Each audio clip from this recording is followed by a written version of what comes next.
Hello everyone, welcome back to your hub. In this video, we will see the previous year questions of air safety officer, and this question was asked in air safety officer examination of 2018. You can see the question: at a point in an airflow, the pressure, temperature, and velocity are 1 atmosphere, 320 Kelvin, and 1000 meter per second respectively. What is the total temperature at this point? Assume the ratio of specific heat as 1.4, that is your gamma, and the specific gas constant is 287 joule per kilogram per Kelvin. Okay, so they have given the option A, option B, option C, and option D. Okay, so how to solve this problem is you have to use the enthalpy equation. So H naught is equal to H plus V square by 2, that's equation number 1. So I can convert this equation as Cp T naught is equal to Cp T plus V square by 2. Okay, so we know that Cp is equal to gamma R by gamma minus 1. So I substitute this Cp value in equation number 2. So I will be getting an equation for T naught. The T naught is equal to T plus V square into gamma minus 1 divided by 2 into gamma R. So when you substitute, we have the value of T, that is 320 Kelvin, V is 1000, and gamma R we know that's 1.4 and 287. So finally we will be getting 817.8 Kelvin. You can note down this particular formulas. Okay, so that is a bit straightforward. Next question you can see, consider a Northrop of F5 fighter. This is a fighter airplane which is having a wing area of 15.79 meters square, that is yes. The wing is generating 80,000 Newton of lift for a flight velocity of 402.34 km per hour at standard civil. What is the lift coefficient? And take the density as 1.225 kg per meter cube. So this is a bit straightforward question. The thing is you have to use a level flight condition, that is lift is equal to weight and thrust is equal to drag. Okay, so we know S is given, the lift is given, the rho is given, and the velocity is in kilometer per hour. So we have to convert into meter per second, that is you multiply by 5 by 18. So I will be getting 111.76 meter per second. And so from the equation of level flight, half rho V square SCL is equal to the weight, or I assume that lift is equal to weight. So from this equation I can solve for CL. So you can see CL is equal to 2 into 80,000 divided by rho V square S. Rho is we know, V we know, S we know. So I will be getting the value of CL. The straightforward question, CL is equal to 0.66. Okay.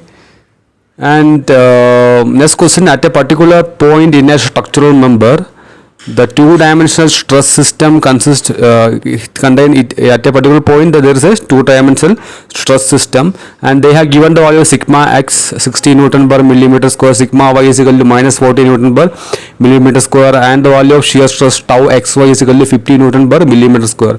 If the Young's modulus E is equal to 2 lakh Newton per millimeter square and the Poisson ratio is 0.3, what is the shear modulus? Okay, and they have given the option. So listen, they have given the value of Young's modulus here. Okay, we have the value of Young's modulus E is equal to 2 lakh Newton per millimeter square, and the Poisson ratio is given. What is the shear modulus? That is the question.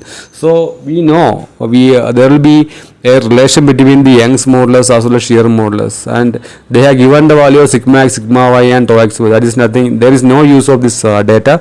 That is actually to confuse the students, candidates. Okay, so we have the straightforward equation. E is equal to 2g into 1 plus mu, where E is the Young's modulus, G is the shear modulus, and mu is the Poisson ratio. So from this equation I can write G is equal to E by 2 into 1 plus mu. It is straightforward, and you will be getting an answer of 76923.07 Newton per millimeter square, and that is the option B. Okay, and this is option B.